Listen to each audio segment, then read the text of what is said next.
Hey everyone! Welcome back to my YouTube channel!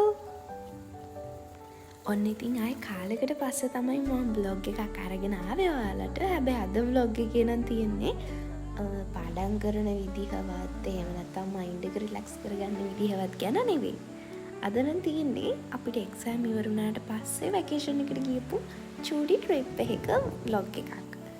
මේක blog එකක් කරන්න හිටපු එකකුත් නෙවෙයි. තින ලස්සන චුටි වීඩියෝ ක්ලිප්ස් වලින් චුටි බ්ලොග් එකක් කරන්න හිතුණා. ඒකින්ද තමයි මම මේක හැදුවේ. ඉතින් අපි දැන් මේ යන්න හදන්නේ පිජන් අයිලන්ඩ් එකට. පිජන් අයිලන්ඩ් එකට යන්න ඉස්සෙල්ලා අපිට මේ නිලාවේලි බීච් එකට එන්න වෙනවනේ. ඉතින් අපි දැන් මේ ඉන්නේ ඒ බීච් සයිඩ් එකේ.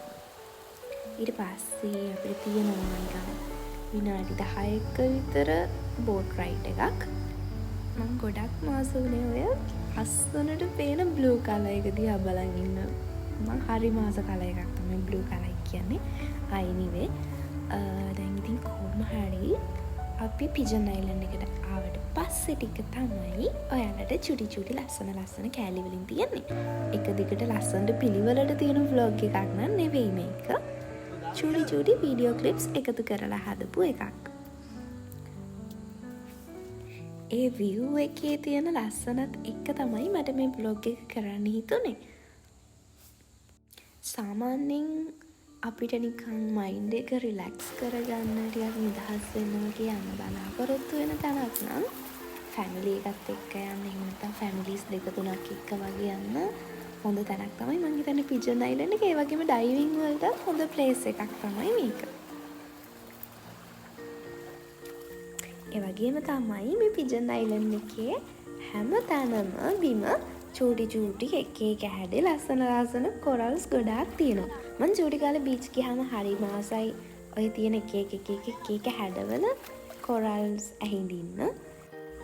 ඉතින් තාමත් චූටි බබෙක් වගේ මම තියෙන කොරල්ස් මට ලස්සනයි කියලා හිතන චූටි කොරල්ස් දෙක තුනක් අරගෙන ආවා. දෙක තුනක් නෙවෙයි 20ක් විතර. ඒ වගේම තමයි මේ වගේ බීච් එකක් ලස්සන වෙන්න නම් මේ පේන වගේ වතුර හරිය ලස්සනට පැහැදිලිවට තියෙන්න ඕන. එතකොට තමයි අපිට ආස හිතෙන්නේ.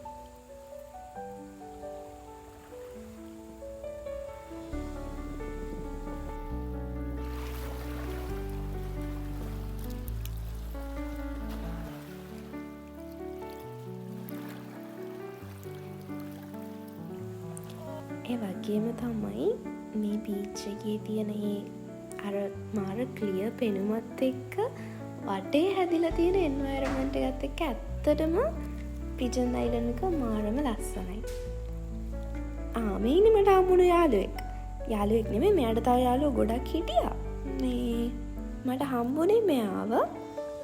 ඉතින් මේ මාළු යාළුවත් එක්ක සෑහෙන වෙලා ෆයිට් කරලා තමයි යාව අපේ කැමරා කාචයට හසු කරගැනීමේ භාග්‍යමට උදා වුණේ.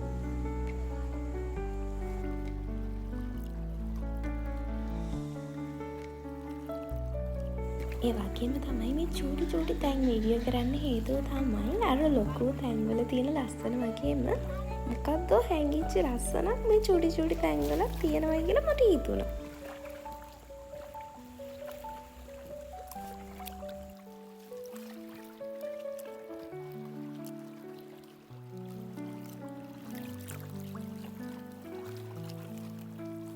පිජන් අයිලන්ඩ් එක කියන්නේ ගොඩක් ලොකු ඒරියා එකක විහිදුණු අයිලන්ඩ් එකක් නෙවෙයි වුණාට අපිට පිජන් අයිලන්ඩ් එකේ එක්ස්පීරියන්ස් කරන්න දේවල් ගොඩක් තියෙනවා. ස්පෙෂලි ඩයිවිං එක්ස්පීරියන්ස් එක ගත්තොත් එහෙම ඔයාලට ලස්සන පාට මාළු ගොඩාක් බලන්න හම්බ වෙනවා. වගේම තමයි පාට කොරල්ස් ඒවත් ගොඩක් තියෙනවා. ඔය කියන ගොඩක් මාළු වර්ග මේ පෙන්නන හරියට එනවලු. හැබැයි අපි ගියපු ටයිම් එකේ ටිකක් රස්නේ වැඩි. දවල් වෙලා ගියේ නිකන් 2ට වගේ. ඒ ටයිම් එකට යාලා ඔය හරියට එන්නේ නැහැ කියලා තමයි කිව්වේ. ඒ කියන්නේ එහෙම නැත්තම් ඔයාලට සාමාන්‍යයෙන් නෝමල් උනත් යාලා බලන්න පුළුවන්. හැබැයි ඩයිවිං එක්ස්පීරියන්ස් එක නම් ගන්න එක හරි වටිනවා. මගේ ඩයිවිං එක්ස්පීරියන්ස් එක ඔයාලත් එක්ක ෂෙයා කරගන්න බැරි වෙන එක ගැන නම් මට ඇත්තටම දුකයි. හරි. චූටි කතාවලින් පස්සේ අපේ ව්ලොග් එක අන්තිම හරියටත් ඇවිල්ලා තියෙන්නේ. මේ තියෙන්නේ අපි පිජන් අයිලන්ඩ් එකට එන්ඩ වෙන ප්ලේස් එක. ඒක කලින් පෙන්වන්න බැරි වුණානේ. ඒ හරිය ගොඩක් කොරල්ස් නෑ. හැබැයි ඔය වීඩියෝ ක්ලිප් එකේ තියෙනවට වඩා ඒ වැලි හරිම සුදු පාටයි. මේ ඉන්නේ මම. එතකොට මේ පිටිපස්සෙන් ඉන්නේ මගේ නංගි. එයත් චූටි වුණාට ඩයිවිං එක්ස්පීරියන්ස් එක හොඳට එන්ජොයි කරා. ඉතින් පිජන් අයිලන්ඩ් චැප්ටර් එක නම් මෙතනින් ඉවර වෙන්න යන්නේ. දැන් අපි ආපහු බෝට් රයිඩ් එකේ නිලාවේලි බීච් එකට යන්න තමයි හදන්නේ. බෝට් රයිඩ් එකේ වේගය නම් හොඳටම වැඩි ඇත්තටම.